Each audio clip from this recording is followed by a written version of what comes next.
Thank you, નમસ્કાર and જય હિન્દ.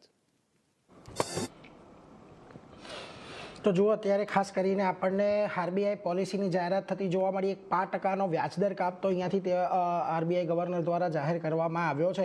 એટલે કે હજી અહીંયાથી આપણને જે 5.5% રેપો રેટ હતો તે હવે 5.25% પર થતો દેખાશે. પરંતુ ખાસ મહત્વની વાત અહીંયાથી જે બીજી આ મહિને 1 લાખ કરોડના ઓપન માર્કેટ ઓપરેશન એટલે કે ઓએમઓ કરવાની જાહેરાત કરી છે એ ઘણી મહત્વની છે. અને અત્યારે જે રૂપિયાની પરિસ્થિતિ છે એને લઈને 3 વર્ષના બાયસેલ સ્વેપ, ડોલર રૂપી સ્વેપ જે કરવાની વાત કરી છે એ પણ થોડીક રૂપિયાની અહીંયાથી સ્ટેબિલિટી આપવાનો પ્રયાસ કરશે એવી એક અપેક્ષા અહીંયાથી આપણે રાખી શકીએ. આ ઉપરાંત ખાસ કરીને એમણે જે અન્ય વાતો કરી છે, Q2 માટેનું જે સીપીઆઈ ફોરકાસ્ટ છે તે પહેલાં 2.6% હતું, તે ઘટાડીને હવે 2% કરી દીધું છે. જીડીપી ફોરકાસ્ટ FY26 માટે પહેલાં જે 6.8% હતો તે વધારીને 7.3% જેટલો અહીંયાથી કરી દીધો છે. એટલે એના પર એક ખાસ હવે અહીંયાથી નજર રાખવાની રહેશે. આ ઉપરાંત ખાસ કરીને અહીંયાથી એમણે જે અન્ય વાતો કરી છે કે જે એક્સટર્નલ ફેક્ટર્સ આપણને થોડા ઘણા ચેલેન્જિંગ રહ્યા છે, પરંતુ એની વચ્ચે અહીંયાથી જે પ્રકારનો ગ્રોથ ભારતીય ઇકોનોમીએ દર્શાવ્યો છે એ ઘણો મહત્વનો અત્યારે આપણને લાગી રહ્યો છે. એટલે એના પર એક ફોકસ ખાસ કરીને અહીંયાથી રાખવાનું છે. વેલ, આપણી સાથે અત્યારે આપણા ગેસ્ટ જોડાયેલા છે, એમની સાથે આપણે ચર્ચાને આગળ પણ વધારીશું. અત્યારે આપણી સાથે અશ્વિન પારેખ, એડવાઇઝરી સર્વિસીસના અશ્વિન પારેખ સાહેબ જોડાયેલા છે. અશ્વિનજી, ખાસ કરીને જુઓ, તમે જે વાત કરી કે કોઈ અન્ય મોટા પગલાં અહીંયાથી શું લેવામાં આવે છે એના પર એક નજર છે, પરંતુ એક ઓએમઓ અંગે એક જાહેરાત ઘણી મહત્વની રહેશે. ઓવરઓલ એક લિક્વિડિટી ફ્રન્ટ પર પણ અને રૂપિયાની જે પરિસ્થિતિ છે એને લઈને જે રૂપી ડોલર સ્વેપની વાત કરી છે એ પણ થોડાક સપોર્ટિવ તો રહેશે. કઈ રીતે ઓવરઓલ પોલિસીને તમે અત્યારે જે જાહેરાત થઈ એને જોઈ રહ્યા છો?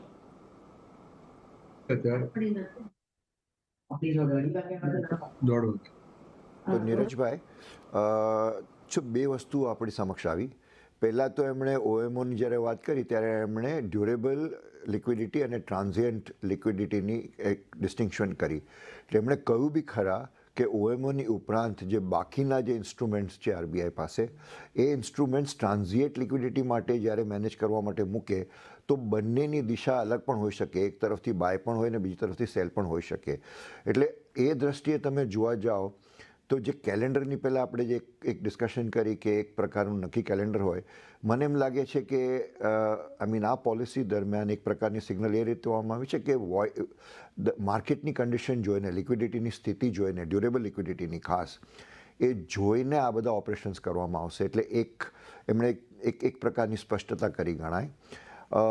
બાકી ઓવરઓલ પોલિસીની અંદર જેમ આપણે આગળ કહી ગયા તેમ ઇન્ફ્લેશનના રેટને લઈને એનો જે પરિસ્થિતિ અત્યારે છે ને જીડીપીના ગ્રોથને લઈને ડેફિનેટલી આરબીઆઈ પાસે એક જીડીપી ગ્રોથને વધારે સપોર્ટ કરવાનો મોકો મળી રહ્યો છે, જે એમણે કર્યો 25 બેઝિસ પોઈન્ટના રિડક્શનને લઈને. એટલે હવે આપણે જોવાનું રહે કે આગળ જતાં ઇન્ફ્લેશનની શું પરિસ્થિતિ આવે છે. એમણે Q4માં તો ઓલરેડી સાઉન્ડ કર્યું છે કે આપણે કદાચ એક હાયર ઇન્ફ્લેશન જોઈ શકીએ, 3.9 જેવું પણ જોઈ શકીએ. આગલા વર્ષ માટે એમણે 4%નું એમનું પ્રિડિક્શન છે. એટલે એ દ્રષ્ટિએ આપણે જોવાનું રહે. પણ ઓવરઓલ બિલકુલ એક્સપેક્ટેશનની પ્રમાણેની પોલિસી છે. બીજી એક એનાલિસિસ પ્રમાણે, મારા એનાલિસિસ પ્રમાણે નીરજભાઈ કહું કે જે વખતે પોલિસી રેટ કટ્સો નથી હોતા તે વખતે મેજર્સો વધારે આવતા હોય છે. જ્યારે પોલિસી રેટ કટ્સો હોય છે ત્યારે આ વખતે ફક્ત એક જ મેજર આપણે જોયું કસ્ટમર સર્વિસને રિગાર્ડિંગ. જાન્યુઆરીથી 2 મહિનાનું કેમ્પેન કરવાના છે. ઓમ્બડ્સમેનના પાસેના રહેલી બધી કમ્પ્લેન્ટ્સો, બધી જ એમની પાસેની રહેલી મેટર્સો એને ક્લિયર કરવા માટેની. એટલે એક જ ખાલી મેજર ઉપર આ વખતે એમણે વાત કરી છે. ઓવરઓલ આઈ વુડ સે બિલકુલ અપેક્ષાની મુજબ છે નીરજભાઈ. અપેક્ષા મુજબની એક પોલિસી છે એટલે એના પર તો એક નજર છે જ. વેલ, આપણી સાથે અત્યારે ચર્ચામાં હવે બજાજ અલ્ટરનેટ ઇન્વેસ્ટમેન્ટ મેનેજમેન્ટ ઇન્વેસ્ટમેન્ટના ગ્રુપ પ્રેસિડેન્ટ અને CEO લક્ષ્મી અય્યર પણ જોડાઈ ગયા છે. આદિત્યજી અને જગદીશજી પણ જોડાયેલા છે. પરંતુ લક્ષ્મીજી, સૌથી પહેલાં આપની પાસે આવીશ. ખાસ કરીને જે પ્રકારની પોલિસીની જાહેરાત થઈ છે, શું આપની અપેક્ષા મુજબની છે? શું પ્રતિક્રિયા સૌથી પહેલાં આપની? તો ગુડ મોર્નિંગ. તો સૌથી પહેલા બજારમાં જે સ્વોપ કર્વ હતું, એટલે ઇન્ટરેસ્ટ રેટ સ્વોપ કર્વ હતું, એના પ્રમાણે 50% પણ પ્રોબેબિલિટી નહોતું રેટ કટ માટે. પણ તો એના પ્રમાણે ડેફિનેટલી માર્કેટ માટે એક પોઝિટિવ વેલકમ છે. અને અમારા હિસાબે તો થ્રી ફેક્ટર પોઝિટિવ છે. એક તો રેટ કટ પણ આવી ગયું. પછી બીજું જે અમુક આરબીઆઈની પોલિસીની સ્ટેટમેન્ટમાં કદાચ ઓએમઓની અપેક્ષા નહોતી. ઓબ્વિયસલી સબસિક્વન્ટલી લિક્વિડિટી માટે જે પગલાઓ લેવાના હતા એમાં ઓએમઓ ટોપ લિસ્ટમાં હતું, એટલે બોન્ડ પરચેઝિસ તો એ પણ 1 લાખ કરોડ આપી દીધા છે. અને જે 3 વર્ષનું બાય સેલ સ્વોપ છે, આ ત્રણે મળીને અમને લાગે છે કે બંને માર્કેટ્સ માટે, ઇક્વિટી અને બોન્ડ માર્કેટ્સ બંને માટે એક ફ્લોર થઈ ગયું છે. એટલે અહીંયાથી યીલ્ડ્સમાં થોડું તો ઓબ્વિયસલી ઘટાડો જોવા મળ્યું છે. 3 થી 4 બેસિસ પોઈન્ટ ઓછા થઈ ગયા છે યીલ્ડ્સ અહીંયાથી from the time of announcement. પણ અમને લાગે છે અહીંયાથી ઇન્ક્રીમેન્ટલ ખાસું મજબૂતીનું રેલી દેખાવા માટે થોડું ઓબ્વિયસલી ઇન્ક્રીમેન્ટલ પોઝિટિવ્સ થવાની શક્યતા વધારે છે. તો આઈ થિંક એક લીડ થઈ ગયું છે. અહીંયાથી જે પણ સેલ ઓફ આવશે તો ઇન્ક્રીમેન્ટલ બાઇંગ આવતા દેખાશે હમણે, એવું અમારું વિચાર છે. એટલે જો ઇન્ક્રીમેન્ટલ બાઇંગ બોન્ડ માર્કેટની અંદર એક આવી શકે છે, એટલે એના પર તો એક ફોકસ ખાસ કરીને રાખીશું. આદિત્યજી, આપના તરફથી શું પ્રતિક્રિયા? કારણ કે જો 5% એક વ્યાજદર કાપ, અને જે મહત્વનું, જેમ અશ્વિન સરે પણ કહ્યું કે ખાસ કરીને અહીંયાથી તેમણે કહ્યું છે કે અત્યારે જે પ્રકારે ઇન્ફ્લેશન કંટ્રોલની અંદર છે, તો અહીંયાથી ગ્રોથને મોમેન્ટમ આપવા માટે એક આ વ્યાજદર કાપ આરબીઆઈ દ્વારા કરવામાં આવ્યો છે. શું મત આપનો ઓવરઓલ એક પોલિસીને લઈને? આપણે પોલિસી ખૂબ જ માર્કેટ સપોર્ટિવ છે, ઇકોનોમી સપોર્ટિવ છે. જે રીતે એમણે આપણે 0.25 બેઝિસનો રેટ કટ આપ્યો છે, એટલે આરબીઆઈનો અજેન્ડા ક્લિયર છે કે અત્યારે જે ગ્રોથને સપોર્ટ કરવાની જરૂર છે એ આ પગલે પૂરેપૂરું એને હેલ્પ કરશે. બીજી બાજુ જે આપણે બેન્કિંગમાં લિક્વિડિટીનો પ્રશ્ન છે, તો ત્યાં પણ ઓપન માર્કેટ ઓપરેશન કરીને આપણે 1 લાખ કરોડ રૂપિયાની જે વ્યવસ્થા કરી આપી છે, એટલે બેંક્સને લેન્ડિંગમાં પણ પ્રોબ્લેમ નહીં આવે, સફિશિયન્ટ લિક્વિડિટી અવેલેબલ હોય. તો આને જોતા મને લાગે છે કે આગળ જઈને જે આપણે અત્યારે જીડીપી ગ્રોથનું જે પ્રોજેક્શન પણ વધ્યો છે 6.8 થી 7.3%, તો એ પ્રોજેક્શન અચીવ કરવામાં પણ આપણને મદદ પડશે. કારણ કે એક બાજુ ગ્લોબલ હેડવિન્ડ્સના લીધે જે હજુ પણ યુએસ ટેરિફમાં ક્લેરિટી નથી, તો એના લીધે જે એક ફિયર છે કે કદાચ આપણો થોડો ઇકોનોમી સ્લોડાઉન થાય અથવા તો બેઝિકલી જીડીપીની ઇફેક્ટ આવે, કારણ કે એક્સપોર્ટ્સ ઘટી શકે, તો એની સામે ડોમેસ્ટિક કન્ઝમ્પશન અને ડિમાન્ડને યથાવત જાળવી રાખવા અને એને બૂસ્ટ કરવા આ જે સ્ટેપ્સ લીધા છે તે ખૂબ જ પોઝિટિવ છે. પ્લસ તમે ડોમેસ્ટિક ફ્રન્ટ પર જોશો તો આપણે ઈએમઆઈ જે હાઉસિંગ લોન છે, કાર લોન છે, એ બધા પર આપણા ઈએમઆઈ પણ ઘટે, અને બીજી બાજુ કોર્પોરેટને પણ કોસ્ટ ઓફ કેપિટલ ઓછું પડે, તો ત્યાં પણ એક મોમેન્ટમ વધે, આપણે કેપેસિટી એક્સપાન્શન થાય, અને એના લીધે જોબ ક્રિએશનમાં પણ. અને જે રીતે ઇન્ફ્લેશનનું પ્રોજેક્શન 2.6 થી ઘટાડીને 2% કર્યું છે, આપણે જીડીપી ગ્રોથનું પ્રોજેક્શન પોઝિટિવ છે, ઇન્ફ્લેશન એક બાજુ ધીરે ઘટે એવું લાગે છે, કદાચ માઇનર બ્લિપ થોડા આવે, પણ ઓવરઓલ જોશો તો પોલિસી ખૂબ જ ગ્રોથ સપોર્ટિવ છે, અને આ ટાઈમ પર આવા પોલિસીની ખૂબ જ જરૂરત. આવા ટાઈમ પર એક આવી પોલિસીની એક જરૂરત હતી, અને એ જ પ્રમાણે અત્યારે આપણને આવતું દેખાઈ રહી છે. જગદીશજી, આપના તરફથી શું કેવી પ્રતિક્રિયા છે ખાસ કરીને પોલિસીને લઈને? કારણ કે અહીંયા જુઓ, ન માત્ર વ્યાજદર કાપ પરંતુ લિક્વિડિટી માટે જે ઓએમઓ ઓપરેશન્સ છે એ પણ બજાર માટે થોડાક વધારે સારા રહેતા દેખાશે. ઘણી બધી વસ્તુ કરી લિક્વિડિટી મેનેજ માટે. એમને કહ્યું કે 1 ટ્રિલિયન ઓએમઓ પરચેસ પ્લાન કર્યું છે ફોર ફોરેક્સ રિઝર્વ, અને ફોરેક્સ રિઝર્વની કન્ડિશન બી એમને કહ્યું કે $686 બિલિયન આસપાસ છે, which is quite comfortable of course as of November 28. અને 11 મહિનાનું એમને કહ્યું કે જે ઇમ્પોર્ટ કવર છે it is already there with us, એટલે we are not much worried about it. ખાસ કરીને જે આપણે ક્રૂડ ઇમ્પોર્ટ કરીએ છીએ, સરપ્લસ લિક્વિડિટી છે એમની પાસે, અને બ્રોડ બેઝડ ટ્રાન્સમિશન પણ એમને જણાવ્યું. રૂરલ ડિમાન્ડની પણ એમને વાત કરી અને કહ્યું કે રૂરલ ડિમાન્ડ ઇઝ રોબસ્ટ અને urban demand is recovering. That means between there is some difference. અને મેન્યુફેક્ચરિંગ અને સર્વિસ સાથે સ્ટેડી છે, એટલે થોડા એને પેરાડોક્સ પણ એમને સામે કર્યા છે. સર્વિસીસ એક્સપોર્ટ જે એમને કહ્યું કે ઇટ ઇઝ વેરી સ્ટ્રોંગ, અને એગ્રીકલ્ચરનું પણ એમને કહ્યું કે supported by the crops and all. અને private investment is definitely gaining steam, despite the આમ તમે જુઓ તો જીઓ ટ્રેડ રિસ્ક જે અત્યારે ચાલી રહ્યું છે તે. ધી ઓનલી ઇશ્યુ મને એવું લાગે છે કે અત્યારે એમને જે કંઈ પણ વાત કરી વેરી વિશફુલ થિંકિંગ છે, કે જે રીતે વ્યાજના દરો ઘટાડે એમાં ખાસ કરીને સીપીઆઈ એટલે જે ઇન્ફ્લેશન છે એમને પણ એમને નીચે તરફ રાખી, નોટ ઓનલી ફોર FY26 પણ even four FY27 also. He said કે ઇન્ફ્લેશન વિલ બી, જે પહેલા ફોરકાસ્ટ કર્યું તેનાથી નીચે તરફ રહેશે. જીડીપીના બી એમણે જે આંકડા જે કંઈ પણ એમને કહ્યા તે પણ it is quite on the robust side. એટલે આમ તો મને એવું લાગે છે કે બધું જે આખું the entire picture which has been drawn is definitely a wishful thinking. આ રીતે જ બધું સમૂહસૂત્રો પાર ઉતરશે. Only one thing which I think is about the trade deal with USA. જેટલું બને એટલું જલ્દી કદાચ એમાં જો કોઈ નિવેડો આવી જાય તો that will be more beneficial. હજી સુધી ઇઝ બીન લિંગરિંગ. છેલ્લા સમાચાર તો એવા આવે છે કે આવતા અઠવાડિયે અમેરિકાની એક ટીમ અહીંયા આવે છે અને એ ફાઇન લાઇન ડ્રો થઈ ચૂકી છે. એટલે hopefully by end of next week we will be able to hear something about the first phase of the VTA. એટલે એની પણ એક રાહ જોવાશે. રૂપીનું ડેફિનેટલી થોડું કવર એમને સ્વેપનું જે કહ્યું છે એ પણ ઇઝ ઓલ્સો ગુડ. હવે લેટ અસ હોપ કે everything goes well as per the expectations. Only thing કે કદાચ કોઈ because of geopolitical tension ક્રૂડના ભાવમાં કંઈક ઉથલ પાથલ થાય અને કોઈ સંજોગોમાં ક્રૂડનો ભાવ અચાનક જ કોઈ સ્કાય રોકેટ થઈ જાય તો કદાચ ઇક્વેશન થોડા બગડી શકે છે. અધરવાઇઝ મને એવું લાગે છે કે next 3 or 4 months should be only as per the expectation only. ખાલી જીઓ પોલિટિકલ ટેન્શનને એક બાજુ માઇનસ કરી નાખીએ તો એવરીથિંગ અપિયર્સ વેલ ઓનલી.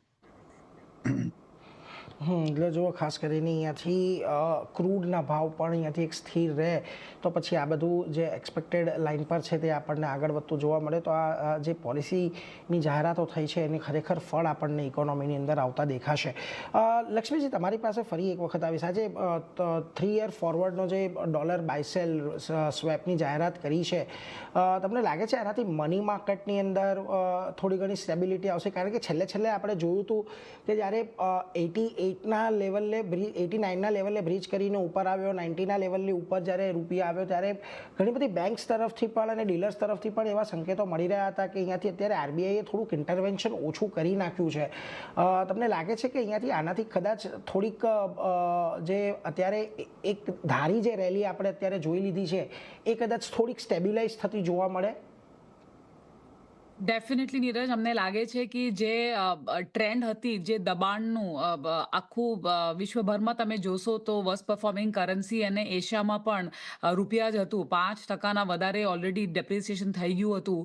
તો અમને એમ પણ લાગ્યું કે એક સાયકોલોજીકલ બેરિયર જેવી રીતે 90નું બેરિયર એક ટાઈમ બ્રિજ થઈ ગયું, એના હિસાબે આરબીઆઈનું પણ ઇન્ટરવેન્શન ઓલરેડી સ્ટાર્ટ થઈ ગયું હતું. તો ઓબ્વિયસલી ઇમ્પોર્ટ કવર પણ છે અને એક ઓર્ગેનાઇઝ ડેપ્રિસિએશન ઓર ઓર્ડરલી ડેપ્રિસિએશનની જે પ્રક્રિયા આરબીઆઈની મગજમાં હતી એના પ્રમાણે આ બાયસેલ એફએક્સ સ્વોપ માર્કેટના એક્સપેક્ટેશનના હિસાબે છે. ઓબ્વિયસલી $3 બિલિયન આપ્યું છે.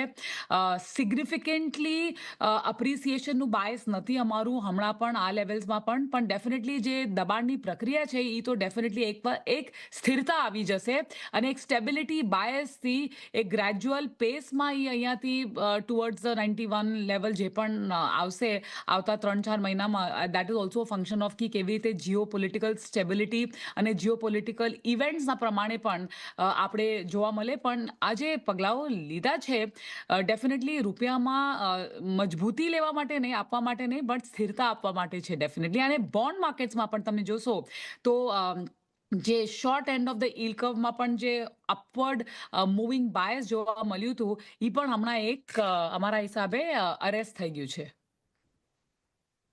એટલે જુઓ, અહીંયાથી કોઈ બહુ મોટો રૂપિયાની અંદર આપણને મજબૂતી તો નહીં આવે, પરંતુ ચોક્કસથી એક સ્થિરતા રૂપિયાની અંદર આવે એના માટેના પગલાં આપણને અહીંયાથી આવતા જોવા મળી રહ્યા છે. આ ડોલર રૂપી સ્વેપને લઈને એટલે એના પર પણ એક ફોકસ ખાસ કરીને રાખવાનો રહેશે. અશ્વિન સર, તમારી પાસે ફરી એક વખત આવીશ, કારણ કે જો આપણે છેલ્લા ઘણા સમયથી ઇન્ફ્લેશનના આંકડા જે રીતે આપણે ઓક્ટોબરની અંદર પણ એક નીચલા સ્તર પર આવતા જોયા, જો કે આરબીઆઈએ હજીથી અહીંયાથી કદાચ તમે પણ જેમ કહ્યું કે Q4ની અંદર કે થોડોક હાયર ઉપર રહેવાનું એક અનુમાન કર્યું છે. પરંતુ અત્યારે જે પ્રકારની પરિસ્થિતિ છે, કારણ કે જો ઘણી બધી જગ્યા પર આપણે એક પાછોતરો વરસાદ ખાસ કરીને ગુજરાતના રિજનમાં કે વેસ્ટર્ન રિજનની અંદર જોયો છે. અત્યારે સાઉથની અંદર પણ અમુક સાયક્લોનિક પ્રેશરની અસર આવતી જોવા મળી છે. નો ડાઉટ ખરીફ સિઝન તો એક સારી રહી છે, પરંતુ રવિ સિઝન અત્યારે જે ચાલી રહી છે એને લઈને પણ થોડીક શરૂઆતી થોડીક ચિંતાઓ તો હતી. પરંતુ લાગે છે તમને કે કદાચ ફૂડ ઇન્ફ્લેશનને લઈને કદાચ આપણને આ આંકડાઓ વધતા જોવા મળે આવનારા સમયમાં, ખાસ કરીને જે Q3 Q4ના નંબર્સ છે એમાં? હા, જરૂર. તમે પોલિસીમાં જો નેરેટિવને આપણે સમજીએ ગવર્નર સાહેબના, તો તમને એ નેરેટિવની અંદર ડેફિનેટલી એક સ્પષ્ટ થાય છે કે ઇન્ફ્લેશનના જે આ આંકડાઓ છે એ માત્ર આઈ મીન ઓઇલના સ્ટેબિલિટી અથવા ફૂડના ઇન્ફ્લેશનને લઈને બીજા 3-4 પરિબળો એમણે બતાવ્યા જેને લઈને ઇન્ફ્લેશન અત્યારના આ સ્તર ઉપર છે.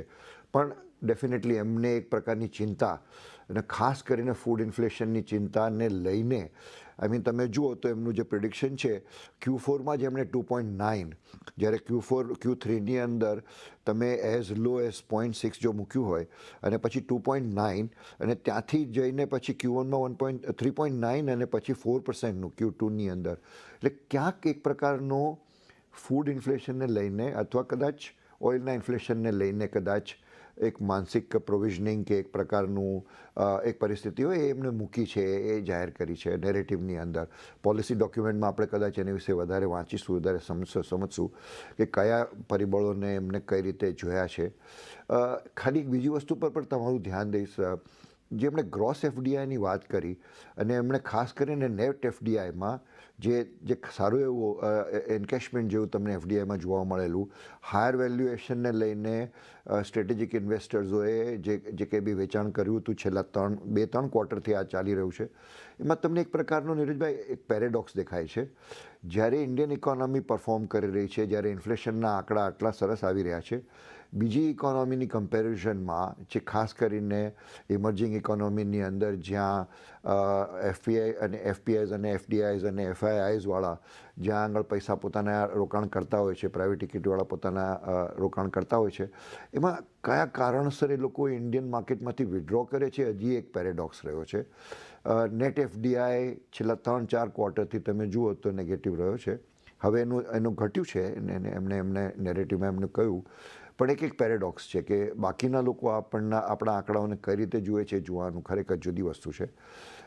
ઓવરઓલ આઈ વુડ સર્ટનલી સે કે જે રીતે રૂપીને માટેના મેઝર્સ ખાસ કરીને સ્ટેબિલિટી માટે, નોટ જસ્ટ એની લેવલને કંટ્રોલ કરવા માટે અને ખાસ કરીને ઇન્ફ્લેશનના પરિબળનો જે બેનિફિટ ગ્રોથ માટે લીધો છે એ ખરેખર નોંધનીય છે. બિલકુલ એક ટ્રાન્સમિશન માટે પણ એમણે એક પ્રકારનો ઉલ્લેખ કરી દીધો કે ટ્રાન્સમિશન જે રેટે થઈ રહ્યું છે રેટ કટનું 100 બેઝિસ પોઈન્ટ્સનું એમણે કીધું કે ઓલમોસ્ટ 69 બેઝિસ પોઈન્ટ્સ ક્રેડિટની અંદર, ડિપોઝિટની અંદર તો એમણે 105 બેઝિસ પોઈન્ટ્સ કહ્યો.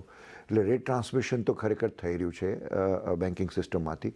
એટલે આ બધી વસ્તુઓને જોતાં આઈ થિંક અત્યારની મોજૂદા સ્થિતિમાં ઇન્ફ્લેશન સિવાય અને ટેરિફના જે આપણા જે બધા અત્યારના જે વાદ વિવાદો ચાલે છે એની સિવાય બીજા પરિબળો કદાચ બહુ નકારાત્મક નથી કરીને નીરજભાઈ. એટલે જો અહીંયાથી ખાસ કરીને કોઈ બહુ મોટા નકારાત્મક પરિબળો અત્યારે આપણને નથી દેખાઈ રહ્યા, એટલે એના પર એક ધ્યાન રાખીશું. આપણી સાથે અત્યારે સિટી यूनियन बैंकના एमडी અને सीईओ डॉक्टर एन कामाकोड़ी साहब जुड़ाए गया है. कामाकोड़ी सर, स्वागत है आपका सीएनबीसी बाजार पर. और सर गुड मॉर्निंग.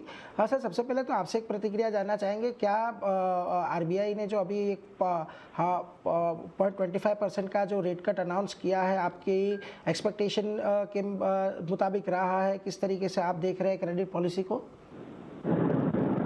वो अभी वो 25 बेसिस पॉइंट वो एक्सपेक्टेड लाइंस पे ही रिडक्शन अभी हुआ है. वो इन्फ्लेशन एक्सपेक्टेशंस भी अभी बहुत बिनाइन दिख रहा है. So the things are on the expected lines. Hello. उन्होंने खास हाँ यस सर या प्लीज. लगे से अपनी कामाकोड़ी सर, आपको आवाज आ रही है मेरी? आ रहा जी सर आपसे जी सर, उन्होंने खास करके जो ओएमओ ऑपरेशंस और डॉलर रुपी स्वैप के बारे में भी एक बड़ी घोषणा की है कि ये महीने के अंदर वो करते हुए दिखेंगे. सर, क्या आप अभी ओवरऑल एक बैंकिंग सिस्टम में अंदर लिक्विडिटी की सर क्या सिचुएशन है और इससे कितना फ़ायदा और बैंकिंग सिस्टम को मिलेगा? ये गुड अमाउंट ऑफ लिक्विडिटी अभी एक्सपेक्टेड है. उसे वजह से वो transmission I mean rate transmission स्पष्ट होगा. वो नेक्स्ट 2-3 मंथ्स में वो दिस 25 बेसिस पॉइंट का कंप्लीट ट्रांसफॉर्मेशन हम देख सकता है.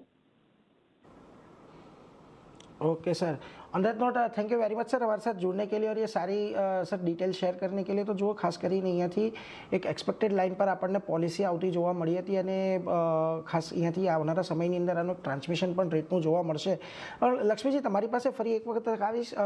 અહીંયા શરૂઆતમાં પણ જ્યારે થોડીક પ્રી પોલિસીને લઈને પણ વાત કરી રહ્યા હતા ત્યારે પણ એક ચર્ચા કરી હતી કે હમણાં થોડા દિવસો પહેલાં આપણે એક બોન્ડ માર્કેટને લઈને એવા સમાચાર આવતા દેખાયા હતા કે ખાસ કરીને યુએસના જે ટ્રેઝરી yieldની છે અને આપણી જે 10 યરની yield છે બંને વચ્ચેનો જે ગેપ હતો એ થોડોક 6-8 મહિનાના ઉપલા સ્તર પર આપણને પહોંચતો જોવા મળ્યો હતો. હવે ત્યાં એ લેવલ પર આ બધા જે પગલાં આજે જાહેર થયા છે એનાથી શું ઇફેક્ટ આવનારા સમયની અંદર આવશે અને બીજું જે આવતા વર્ષે જે હવે બ્લુમબર્ગની બોન્ડ ઇન્ડેક્સની અંદર ભારતના બોન્ડનો સમાવેશ થઈ રહ્યો છે એને લઈને પણ શું આ પગલાઓ થોડાક મહત્ત્વના લાગી રહ્યા છે?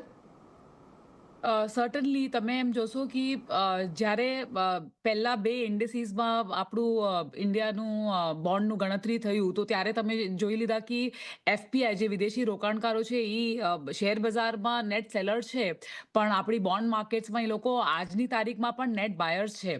તો એ કદાચ બોન્ડ માર્કેટ બ્લુમબર્ગની ઇન્ક્લુઝન પણ થઈ જાય ઇન્ડિયાની બોન્ડ્સનું તો આ એક અમુક જે કેટેલિસ્ટ છે બોન્ડ yieldsને ડાઉનવર્ડ એટલે સાઉથવર્ડ ટ્રેજેક્ટરીમાં પુશ કરવા માટે એ બહુ જ એક અમુક રોલ પ્લે કરશે અમારા હિસાબે. That is point number 1. અને બીજી જે વસ્તુ છે બોન્ડ બાઇંગ બે સાઇડથી છે. એક ડોમેસ્ટિક બોન્ડ બાઇંગ જે માર્કેટની ચિંતાજનક વિષય એ હતી કે જે બોન્ડ માર્કેટમાં સપ્લાય વધારે છે પણ ડિમાન્ડ ઓછું છે કેમ કે બેંક્સનું ક્રેડિટનું લેન્ડિંગ પણ થઈ રહ્યું હતું.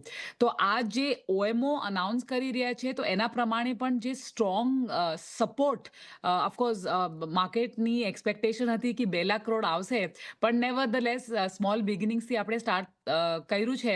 પણ આ બધા જે પગલાઓ લીધા છે એના હિસાબે પણ અમને લાગતું નથી કે 6 ક્વાર્ટરની નીચે બહુ ડ્યુરેબલી આ બોન્ડ yield જઈ શકે છે. અને યુએસની yield જે હમણાં લગભગ 4%ની આસપાસ છે એ કદાચ એક રેટ કટ હમણાં ડિસ્કાઉન્ટેડ છે ઓલરેડી પ્રાઇઝડ ઇન તો એ રેટ કટ યુએસમાં થશે તો પણ ઇમિડિયેટલી ત્યાં પણ રેટ્સ ઇમિડિયેટ ઇઝિંગ લાગતું નથી. તો આ જે સ્પ્રેડ છે એ કાયમ રહેશે ફોર નાવ અને એક ઇન્ક્લુઝન જ્યારે થાય ને તો કદાચ લાગે છે કે બોન્ડ જે સ્પ્રેડ છે થોડું અહીંયાથી વાઇડન હોઈ શકે છે બિટવીન યુએસ અને ઇન્ડિયા. ઓકે, એટલે જો અહીંયાથી ખાસ કરીને પગલાઓ થોડાક મહત્ત્વના રહેશે અને કદાચ આજે બ્લુમબર્ગ ઇન્ડેક્સની અંદર જે આપણને ઇન્ક્લુઝન થતું જોવા મળશે એની પણ અસર આ એક ગેપ પર આવશે. લક્ષ્મીજી આભાર આપનો પણ અમારી સાથે જોડાયા અને આ સમગ્ર મુદ્દે હવે ઇન્સાઇટ શેર કરી એના માટે થેન્ક યુ વેરી મચ. તો હા ખાસ કરીને આગળ વધીએ. આદિત્યજી તમારી પાસે ફરી પાછું એક વખત આવીશ. અહીંયાથી એમણે ખાસ કરીને જો વાત કરી છે એક્સપોર્ટને લઈને કે અહીંયાથી જે આપણી મર્ચેન્ડાઇઝ એક્સપોર્ટ છે થોડી હજી પણ આપણને એટલી રોબસ્ટ જોવા નથી મળી. ત્યાં થોડીક અસર આપણને આવતી જોવા મળી છે.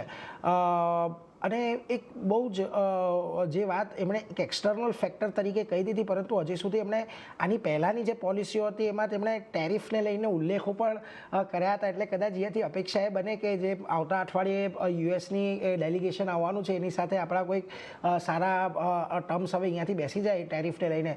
પરંતુ તમને લાગે છે કે અહીંયાથી આ જે પ્રકારે મર્ચેન્ડાઇઝ એક્સપોર્ટનો તેમણે ઉલ્લેખ કર્યો એની હજી થોડી અસર આપણને એકાદ ક્વાર્ટર રહેતી જોવા મળે કે ત્યાં કોઈક અત્યારે એક્સપોર્ટ્સ વધવાના કોઈ સંકેતો તમને લાગી રહ્યા છે? તો યુએસ આપણું લાર્જેસ્ટ ટ્રેડિંગ પાર્ટનર છે. આપણે લગભગ $60 બિલિયન જેટલું એને આપણે એક્સપોર્ટ કરતા હોઈએ છીએ. હવે અત્યારે ટેરિફ ચાલતા આપણે ચોક્કસપણે એક્સપોર્ટ્સમાં આપણને તકલીફ પડવાની છે. આપણી સરકારે 40 દેશોને આમંત્રિત કર્યા છે કે આપણી સાથે એ લોકો એક્સપોર્ટ્સ વધારે પણ ફ્રેન્કલી કહું તો એમાં થોડો ટાઈમ લાગે. વધશે ખરા પણ બીજા દેશો સાથે જે આપણે ડાયવર્સિફાય કરવાનો પ્લાન છે એ પ્લાન પરફેક્ટ છે પણ એ પ્લાનનો પ્રોપર બેનિફિટ લેતા આપણને થોડો ટાઈમ લાગશે. એટલે એ સમયગાળા દરમિયાન ચોક્કસ પણ આપણા એક્સપોર્ટ્સ પર થોડું પ્રેશર આવી શકે એ વ્યાજબી છે. અને એટલે જ આપણે એવું ઈચ્છીએ કે ભાઈ આ નેક્સ્ટ 15 દિવસ કે 1 મહિનામાં જો યુએસનું જે ડેલિગેશન આવે છે એની સાથે કંઈક ચોક્કસપણે આપણો ટેરિફ રેટ નક્કી થઈ જાય અને બીજા દેશોની જેમ જે અત્યારે આપણે 50% છે એ આપણે 50% ટેરિફ રેટ છે ઘટીને જો 15 કે 20% પર આવી જાય તો ચોક્કસપણે આપણે કહી શકીએ કે સોને પે સુહાગા જેવું થઈ જાય કે આ એક જે મોટો પ્રોબ્લેમ છે અત્યારે આપણી ઇકોનોમીને ફેસ કરતો, કારણ કે ડોમેસ્ટિક ફ્રન્ટ પર આપણી ઇકોનોમી એકદમ સ્ટ્રોંગ છે. પ્રોબ્લેમ આપણો આ ગ્લોબલ હેડવિન્ડના લીધે છે. અને ગ્લોબલ હેડવિન્ડ જો ટેરિફનું સોલ્વ થઈ જાય તો હું માનું છું કે આપણે નેક્સ્ટ 5 યર્સમાં જે આપણો ટાર્ગેટ છે સરકારનો કે આપણે બેઝિકલી 8 થી 10 ટ્રિલિયન ડોલર ઇકોનોમી બનવાનો, એ ચોક્કસપણે આપણે એ બાજુ એકદમ કોન્ક્રીટ પગલાં ભરી આગળ વધી શકીએ. એટલે જો અહીંયાથી ખાસ કરીને એક થોડીક વાર તો લાગશે, પરંતુ એક એક્સપોર્ટ્સની અંદર આપણને એક સારું ઉછાળો આવતો કદાચ જોવા મળે જો અહીંયાથી આપણને આ ટ્રેડ ડીલ થાય છે તો. પરંતુ જગદીશજી, તમારી પાસે ફરી એક વખત આવીશ. આપણે ઓલરેડી જો છેલ્લા કેટલા દિવસથી માર્કેટની ચર્ચા કરી રહ્યા છીએ અને લગભગ ગઈકાલે પણ આપણે PSU બેંક અને એની અંગે ચર્ચા કરી હતી.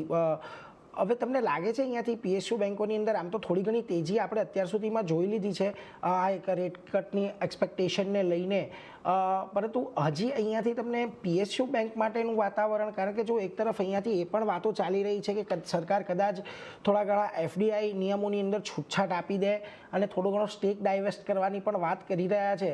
જોકે હજી સુધી એના અંગે નાણાં મંત્રાલય તરફથી કોઈ બહુ કોન્ક્રીટ આપણને પ્લાન જોવા નથી મળ્યો, પરંતુ જે ચર્ચાઓ છે દિલ્હીની અંદર, તમને લાગે છે આ બધાથી પણ PSU બેંકને થોડોક કદાચ ટેકો મળે આવનારા સમયની અંદર? વિરેશભાઈ, બિલકુલ તમે કહો સાચી વાત છે, પણ એક વસ્તુ એ પણ સમજવાની બહુ જરૂર છે કે અત્યારે જે રીતે આપણે જોઈએ જે રેટ કટ કર્યો એમને, તમે જો ઇન્ડિવિજ્યુઅલ બોરોસની આખી પોલિસી એનાલિસિસ કરો તો એ લોકો માટે એક લોઅર EMI થશે. જે લોકો મોટા ભાગના જે લર્નિંગ છે એનો ફાયદો છે. બિલકુલ કે ઇન્ક્રીઝ એફોર્ડેબિલિટી થશે આ પર્ટિક્યુલર રિડક્શનને કારણે એ લોકોના. અને સૌથી મોટું નુકસાન કદાચ જે સિનિયર સિટીઝન છે કે જે લોકો return on the fix deposit પર માત્ર જીવતા હોય છે, એ લોકોને એક થોડો ડેફિનેટલી, કારણ ઘણી વાર એ લોકોએ રજૂઆત પણ કરી છે કે અમારું માત્ર એક જ અમારી પાસે જે ફિક્સ ઇન્કમ છે એ અમારી ફિક્સ ડિપોઝિટ છે. એટલે એ પણ વસ્તુ ચોક્કસ આપણે ધ્યાનમાં રાખવાની છે.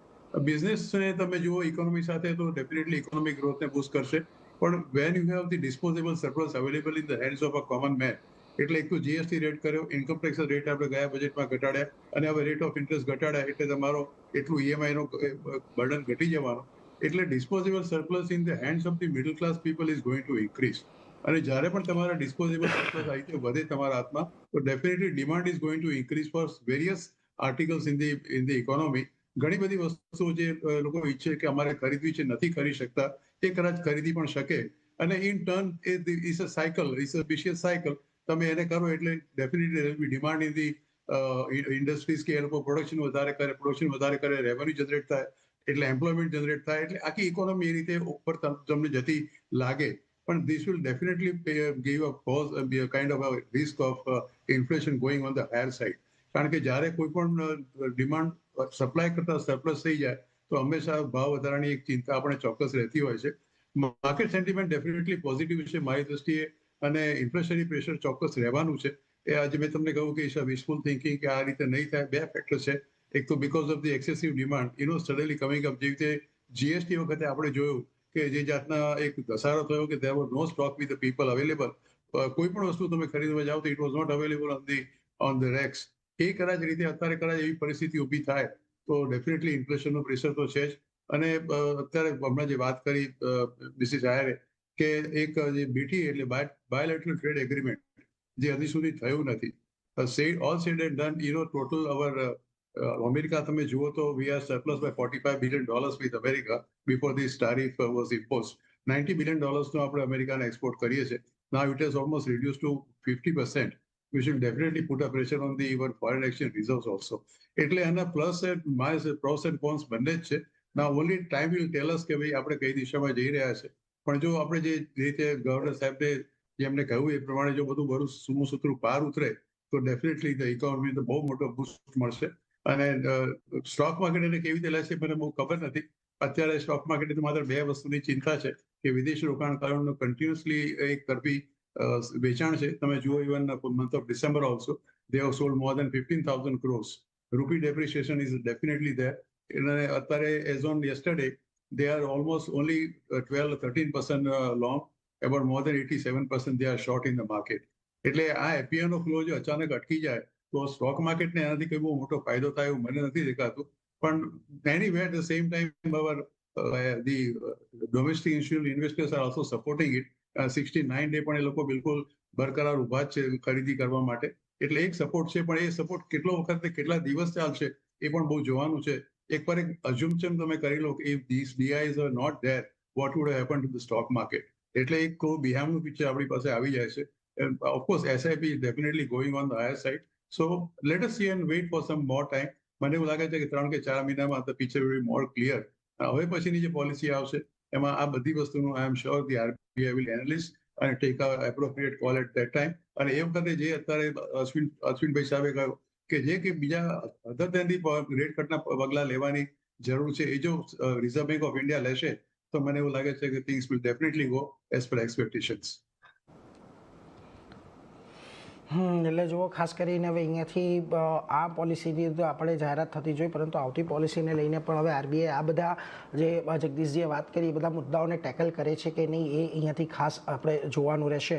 પરંતુ એ સાથે જ Ashwin sir, Jagdish sir, Aditya sir, આપ ત્રણનો આભાર. આજના દિવસે આપ અમારી સાથે જોડાયા, જે આખી ક્રેડિટ પોલિસીની અંગે આપણે આ ચર્ચા કરી, છણાવટ કરી અને દર્શકોને સમજાવી એના માટે થેન્ક યુ વેરી મચ અમારી સાથે જોડાવા માટે અને આ સમગ્ર ચર્ચા કરવા માટે.